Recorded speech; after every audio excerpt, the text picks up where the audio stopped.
આજે પ્રકટીકરણનો 25મો એપિસોડ અને 29 જૂન 2026 સોમવારનો આ નવો દિવસ.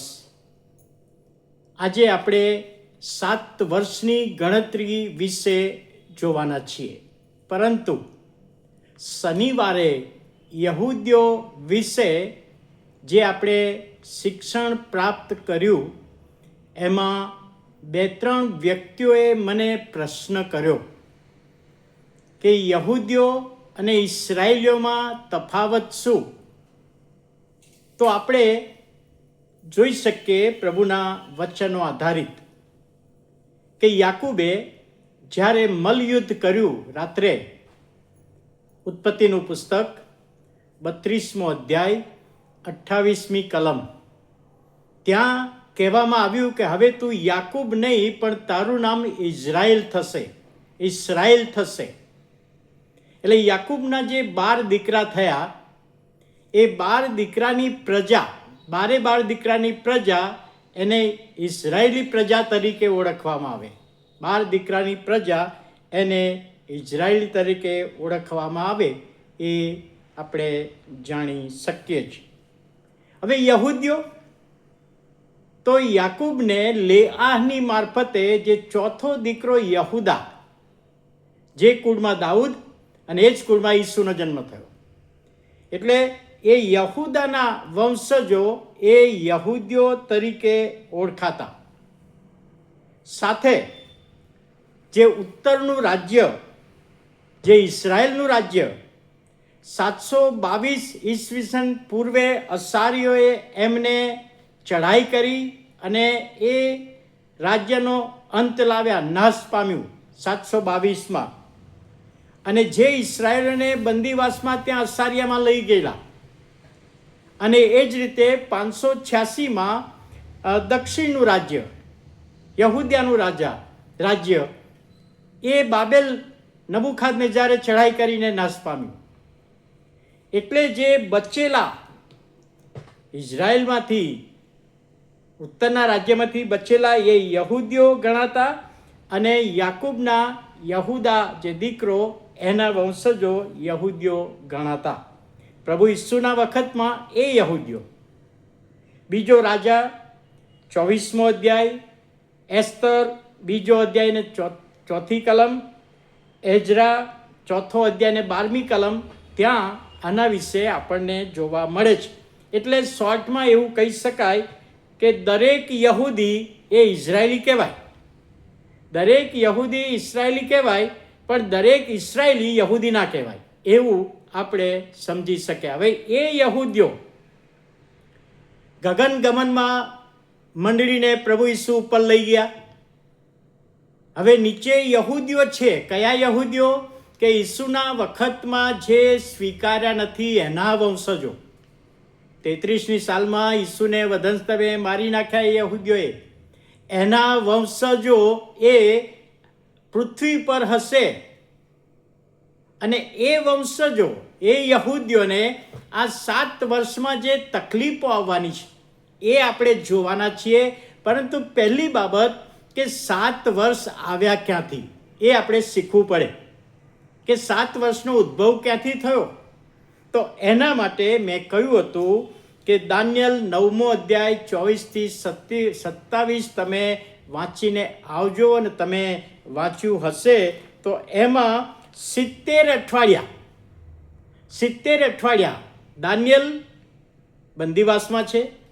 ત્યાં એ પ્રાર્થના કરે છે કે આ 70 અઠવાડિયાનો મર્મ શું, અને એ વખતે દૂતે આવીને સમજાવ્યું છે 70 અઠવાડિયાનો મર્મ.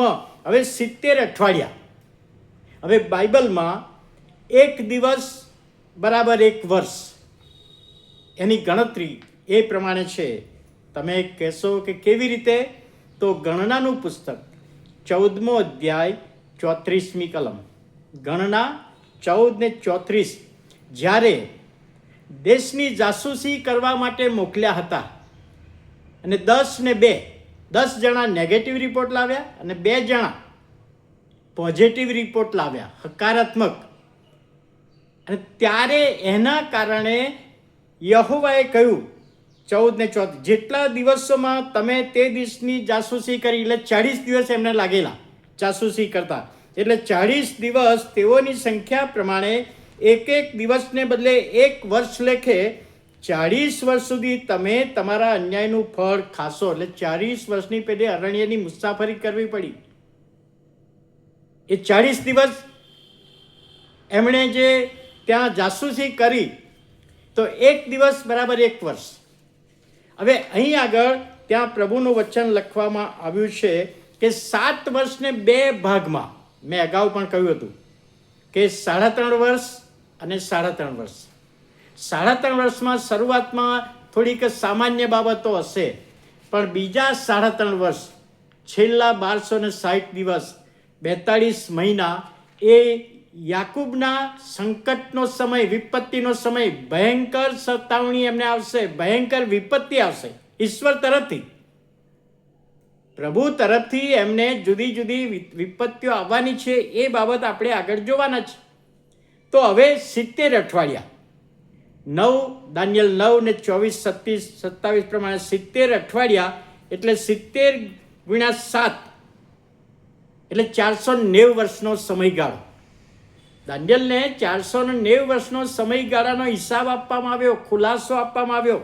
પહેલા કહે છે 7 અઠવાડિયા, અહીંયા આગળ લખ્યું છે 7 અઠવાડિયા. દાનિયેલ 9 ને 25 પ્રમાણે મરામત કરવાનો, યરૂશાલેમને મરામત કરવાનો હુકમ પ્રગટ થયો. નહેમ્યા 2:1-8 અહાસ્વેરસ રાજાએ 445 BC બિફોર ક્રાઇસ્ટ એ ઓર્ડર કર્યો, અને 396 એ કાર્ય પૂરું થયું. એટલે 49 વર્ષ એટલે 7 અઠવાડિયા. એ 7 અઠવાડિયા લખ્યા છે. યરૂશાલેમને મરામતનો સમય શરૂ થયો, પૂરો થયો ત્યાં સુધી. હવે 9 ને 25, 9મો અધ્યાય 25, બીજો સમય 396 BC 32 AD પ્રભુ ઈસુ વધસ્તંભ જડાયા તે દિવસ સુધીનો. 396 BC થી અહીંયા લખ્યું છે તે પ્રમાણે કે ત્યાર પછી બીજો ઈસુ વધસ્તંભે જડાયા. 434 વર્ષ એ સમયગાળો, 434 વર્ષ એટલે 62 અઠવાડિયા. હવે 62 ને પેલા 7, 69 અઠવાડિયા દાનિયેલના સંદર્શન પ્રમાણે પૂરા થઈ ગયા. દાનિયેલના પુસ્તકમાં જે સંદર્શનનો ખુલાસો આપ્યો છે એ આજની તારીખમાં 62 અને 7, 69 અઠવાડિયા પૂરા થઈ ગયા છે. હવે 70મું છેલ્લું અઠવાડિયું બાકી છે. ત્યાં લખ્યું છે, જો અહીંયા આગળ લખ્યું છે, ત્યાં પ્રભુનું વચન લખવાનું આવ્યું છે 9 ને 24, 27. 62 અઠવાડિયામાં શેરીઓ ખાઈ સહિત આધા દુર્દના સમય ફરી બંધાશે, અને 62 અઠવાડિયા પછી સરદાર કાપી નાખવામાં આવશે, એટલે વધસ્તંભે ઈસુને મરણ પામશે. ત્યાર પછી ત્યાં કે છે તે ગણાઓની સાથે 1 અઠવાડિયાનો પાક્કો કરાર કરશે. 1 અઠવાડિયું એટલે 7 દિવસ એટલે 7 વર્ષ, 1 દિવસનું 1 વર્ષ એટલે 7 વર્ષ. એ અઠવાડિયું ક્યારે શરૂ થશે? જ્યારે પ્રભુ ઈસુ પૃથ્વી વાદળામાં આવીને મંડળીને ઉપર લઈ જશે, ત્યારથી શરૂ થશે. તો જ્યારે આગમન થશે 7 વર્ષ પછી, ત્યારે 7 વર્ષ પૂરા થશે. એટલે બાઇબલમાં એની નોંધ છે. નવા કરારમાં સ્પષ્ટ રીતે આ લખ્યું નથી, પ્રકટીકરણમાં સ્પષ્ટ રીતે લખ્યું નથી, પણ દાનિયેલના પુસ્તકમાં 9મો અધ્યાય 24-27 એ 70 અઠવાડિયા, પહેલા 7 અઠવાડિયા, પછી 62, અને એ જૂના કરારના સમયમાં પ્રભુ ઈસુના જન્મ અને મરણ સુધી પૂરા થઈ ગયા. હવે પ્રભુ ઈસુના મરણ પછી મંડળીનો સમય આવ્યો, મંડળી સ્થપાય.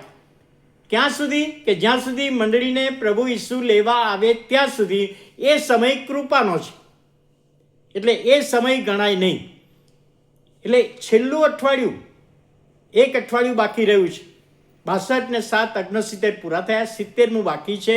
પ્રભુ ઈસુ ગગનગરમાં આવશે, તે દિવસથી શરૂ થશે, અને ત્યારે પ્રભુ આપણને ઉપર લઈ જશે, અને પ્રભુ ઈસુ ઈશ્વર મારફતે પૃથ્વી પરના યહૂદીઓને ભારે સતાવણી લાવશે, આપત્તિની વિપત્તિ લાવશે.